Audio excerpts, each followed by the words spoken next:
Pour sa première interview depuis son accession au pouvoir, le président sénégalais a tout de suite prévenu. L'heure n'est pas encore au bilan. 3 mois, c'est trop peu, a-t-il dit. Il s'agissait plutôt pour lui d'un exercice de pédagogie et de transparence. Face aux journalistes, il a défendu une à une ses premières mesures, notamment la baisse du prix de certains produits essentiels. Il a également rappelé le lancement de nombreux audits pour y voir plus clair sur la gestion du pays et a promis que les conclusions seraient rendues publiques très prochainement. À ceux qui s'inquiètent de la lenteur des réformes, il répond qu'il a trouvé le pays dans une situation financière critique. Il a d'ailleurs à plusieurs reprises attaqué la gestion de son prédécesseur Macky Sall. Écoutez. Dans le secteur de la santé, j'ai découvert des contrats et autres marchés qu'on a voulu signer à la hâte. Je n'avais pas encore prêté serment.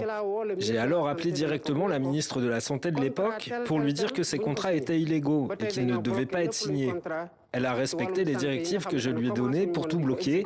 Ces contrats étaient surfacturés de façon inimaginable et inacceptable. Le camp de l'ancien président n'a pas tardé à réagir et dénonce des accusations sans fondement. Le président de la République doit donner les preuves de ses dires, de ses propos. On ne peut pas véritablement être assez confortablement et puis avancer des choses dont les Sénégalais n'ont pas de preuves.